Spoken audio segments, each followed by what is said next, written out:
धूप में आपके लिए खड़ा है, अगर जीतते हैं तो उस कानून समाज के लिए आप क्या कुछ करना चाहिए? नहीं सुने नहीं।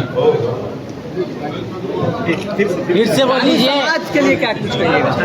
अभी लोग बोले हैं कि छात्रावास चाहिए, तो वादा नहीं कराना चाहिए। हम पहले बता दिए हैं कि मैं चुनाव शौक से लड़ रहा हूँ, लोगों के मान सम्मान के लिए, लोगों का सेवा करने के लिए। छात्रावास बनेगा, क्योंकि आज तक जो है कानून ठगा हुआ महसूस कर रहा है। ऐसा नहीं है, कुछ ऐसा बात है जो मीडिया के सामने नहीं बोल सकते हैं। ठीक है, कानून समाज में वह दम है। जहानाबाद के बारे में जाना, अजय कानून के बारे में, कानून समाज में वह दम है, किसी को तोड़ सकता है, लेकिन लोगों का इज्जत मान सम्मान करता है, इन लोगों में बड़ापन है। कानून समाज के लिए दो शब्द कुछ क्या कहना चाहिएगा, जो इतना धूप में आपके लिए खड़ा है? बार बार बोले, ये लड़ाई मेरी नहीं है, चंपारण के पूरे आम आवाम की है। इन लोगों का बड़ापन है कि मुझे बुलाकर मान सम्मान किए और अपना मतदान मेरे पक्ष में अपना बहुमत दे। बहुत सारे लोग तो कहते हैं, बल्कि कानून जो समाज होते हैं, जो बनियारी जो दुकान पे जोखा जाता है, बल्कि वोट पे नोट पे नहीं। भूल गया, बोले ना अजय कांड का नाम कुछ सुना है? नहीं। जब जेल ब्रेक कांड कर सकता है तो कुछ कर सकता है। देश व्यक्ति के लिए तो पैसा ही चाहिए, नहीं ना? बता रहा हूँ, ये समाज किसी को तोड़ सकता है, तोड़ने का मतलब समझ रहे हैं? समझ रहे हैं। फिर क्यों जातिवाद पे वोट लेते हैं लोग? गलत बात है। जितना लोग ये गलत में आके पता नहीं, चंपारण के इतिहास में कहीं न कहीं चुप हुआ कि काम नहीं करने वाले को 30 साल मौका दिया गया। तो फिर मोदी जी क्यों आगमन कर रहे हैं मोतिहारी में? बात है, उनकी बात छोड़िए, यहाँ की बात कीजिए। यहाँ की बातें करेंगे, वो भी तो बुला रहे हैं आपके टक्कर में। आप इतने भारी पड़ गए हैं बेतिया और मोतिहारी लोकसभा में, जो सोच रहे हैं हमारे मानिए लोकसभा क्षेत्र से दोनों आदमी समझ रहे हैं। दुनिया का कोई भी काम जी, कोई भी आदमी हो, किसी भी जाति धर्म का हो, पढ़े लिखे आदमी पढ़े लिखे की तरफ, पढ़े लिखे से काम करते हैं। इनके सरकार में कोरोना बीमारी आई है जी जी। दिल्ली शहर में, कलकत्ता शहर में, बम्बई शहर में सबको टिकट काटा रेलवे का कि सब बिहारी लोग घर जाएंगे, सारे लोग चले गए स्टेशन पर। कुछ देर पता चलता है कि ना ट्रेन कैंसिल है। बात सुनते रहिए पहले आप लोग कि ट्रेन कैंसिल है, आप लोग कहाँ जाए? जब घर पर आता है अपने डेरा वाला कहता है हम अपने घर में घुसने नहीं देंगे। आप सोचिए क्या होगा। अंधेर नगरी चौपट राजा, दुनिया का कोई भी काम कीजिए, कुछ भी बेच से कीजिए। एक क्वेश्चन हमारा है, इंडिया प्रत्याशी महागठबंधन के जो अभी आप देख रहे हैं दिल्ली में कन्हैया कुमार के साथ ऐसा क्यों किया जा रहा है? सब कोई बड़े बड़े वादे करता है, लेकिन जैसे ही यहाँ से जो स्थानीय 25 सालों से चुनाव जीते, लेकिन चुनाव जीतकर वो वादे भूल जाते हैं। तो उसमें क्या अभी वादे जो करें भूल जाइए? ये तो सवाल आपको उस माननीय से पूछना चाहिए। उससे पूछे हैं, क्या बोले? तो बोलते हैं कि मैंने वादे पूरा कर दिए। वादे कर, तो पब्लिक भी उनका वादा पूरा कर देगा। जहाँ से है वहाँ जाएंगे, उनके घर से लेकर और चलिए पूरे चंपारण में गठबंधन के महागठबंधन के पक्ष में लहर है। चंपारण में लोग चल रहा तो सिर्फ सिंबल है। और चंपारण के आप देखिएगा, मैं वादा करता हूँ ना, चंपारण में अगर कोई ऐसा सांसद बनेगा ऐतिहासिक हो, उसका नाम है डॉक्टर राजेश। हो गया, चलिए धन्यवाद। बोल दिया भाई जी, सब खाना खा के जाएंगे। सभी लोग खाना बना हुआ है, खा के जाएंगे। डॉक्टर राजेश अर्जुन है, डॉक्टर राजेश अर्जुन है और भीष्म पितामह को सैया पर लेटाने के लिए आ गए हैं। तो फिर मगर एक क्वेश्चन हम पूछना चाहते हैं, महागठबंधन के प्रत्याशी जहाँ है उनको मारा जा रहा है, कुचला जा रहा है, धक्का दिया जा रहा है। अभी दिल्ली से आप देख रहे हैं कन्हैया कुमार के साथ ऐसा घटना किया गया जो एक भूमाफिया की तरह उनको प्रत्याशी ने, अन्य विरोधियों ने उनके जाकर थप्पड़ चला दिया। जवाब देगा,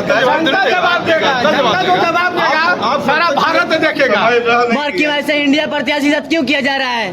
सोची समझी चल रहा है। यहाँ न करना चाहिए, मोतिहारी में अगर धक्का गर्दन करना तब न पता चलेगा किसमें कितना दम। वो एक युवा नेता है, बहुत कम एज का है, उसको वहाँ पे फिर भी अपना ताल ठोक दिए, गाड़ी पे चढ़ के बोलते हम झुकने वाले नहीं है। इस जनता जवाब देगी जी, जनता मालिक है, जनता देख रही है, जनता देख रही है। चंपारण की जनता की अदालत में 2 प्रत्याशी हैं, एक वोट लेकर एसी में सोने वाला जी और बिना हाथ जोड़े हुए वोट मांगने वाला, और दूसरा है अभी भी हाथ जोड़ रहा है, बाद में भी हाथ जोड़ेगा और काम करेगा। सर फैसला चंपारण के लोग। यहाँ से जो प्रत्याशी सांसद है राधा मोहन सिंह, यानी 6ठी बार चुनाव जीतने के फिराक में, यानी वो छक्का लगाने के फिराक में, क्या आप उनका छक्का लगने देंगे? गलती से फंस गए हैं, गलती से फंस गए। हाँ, क्या छक्का जीतने छक्का लगेगा कि नहीं? उनको पता होता कि डॉक्टर राजेश उम्मीदवार होता, तो बाकी सब लोग जान रहा है कि क्या होता। यानी 7 वर्ष से कहने का छोड़कर मतलब भाग जाते हैं। क्या इस बार अच्छा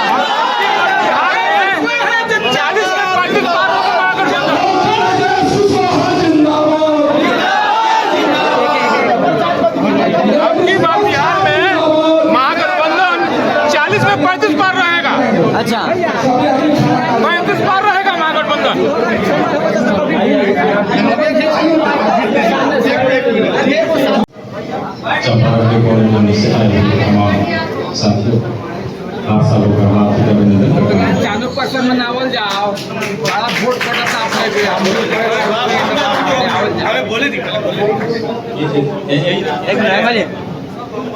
आप सबों को पता है क्या लोकतंत्र का महापर्व चल रहा है।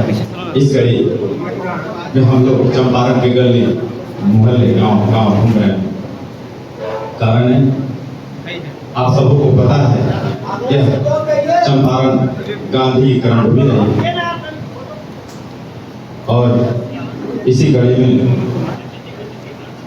आप सबों के आशीर्वाद से ही आपने एक ऐसे जनप्रतिनिधियों को पहले से चुना था या मौका दिया था पिछले 30 सालों से।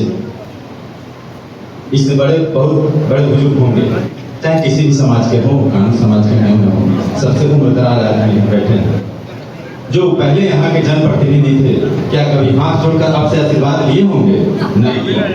दूसरी बात, कोई भी जनप्रतिनिधि जब चुनाव लड़ता है, चुनाव जंग में जाता है, तो गांव नगर में जाकर हाथ जोड़ता है, लोगों से आशीर्वाद लेता है और चुनाव जीतने के बाद फिर क्षेत्र के विकास के बातों पर चर्चा करता है और लोगों को दुआ सलाम करता है। लेकिन आपने ऐसे जनप्रतिनिधियों को चुना, 1 साल 2 साल 10 साल नहीं, पूरे 30 साल। ये चंपारण के लिए बहुत सोचने वाली बात है कि आखिर कौन सी ऐसी चूक हुई कि आपने ऐसे जनप्रतिनिधि को चुना कि चुनाव जीतने के बाद आज तक अभी क्षेत्र में गया ही नहीं। विकास की बात दूर रही, किसी अति पिछड़ा ओबीसी दलित महादलित अगर इनके घर एक गिलास पानी पी ले रहते तो समझिए चंपारण का विकास हो गया। बहुत दूर की बात है, सोचने वाली बात है, हमारे और आपके सोचने वाली बात है। आखिर हम सब इतने समझदार होकर फिर ऐसे जनप्रतिनिधियों को हम मौका क्यों दिए? जो आदमी 25 साल 30 साल में विकास नहीं किया तो 5 साल में विकास करेगा? नहीं विकास करेगा। चंपारण के लोगों ने फैसला ले लिया। हम जिस गली गाँव में जाते हैं, जैसे पूनम जी बताई है कि बबलू जी के साथ क्या हुआ, पवन जी के साथ क्या हुआ, एक बार राजेंद्र गुप्ता उनके साथ क्या हुआ, पार्टी में रहकर पार्टी के लोगों के साथ ही धोखा। लेकिन जब से हम भी टिकट के दौर में थे, लेकिन सबसे ज्यादा मैं चंपारण के लोगों को मैं धन्यवाद देता हूँ कि हमसे ज्यादा चंपारण का लोग टूट चुका था कि जब टिकट मिले तो और वह लोग विरोधी लोग पैरवी कर रहा था कि उसको छोड़कर बाकी किसी को दीजिए। लेकिन गठबंधन के नेताओं ने सोचा कि भाई बात क्या है कि डॉक्टर को छोड़ करके किसी को टिकट देना।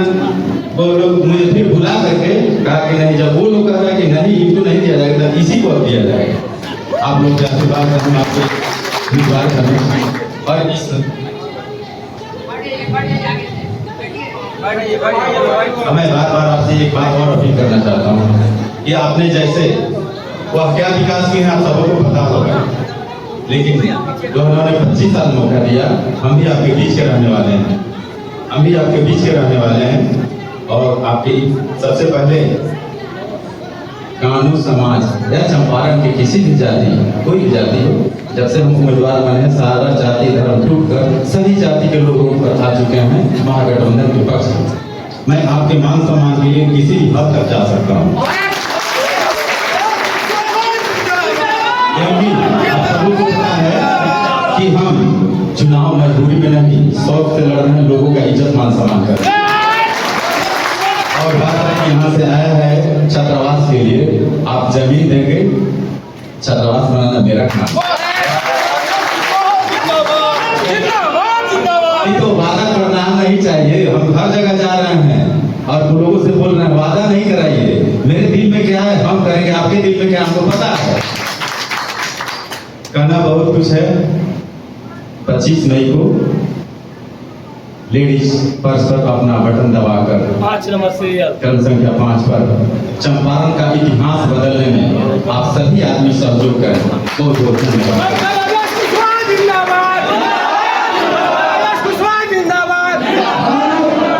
अब हम चाहेंगे हमारे अध्यक्ष जी अपना बात रखेंगे और धन्यवाद।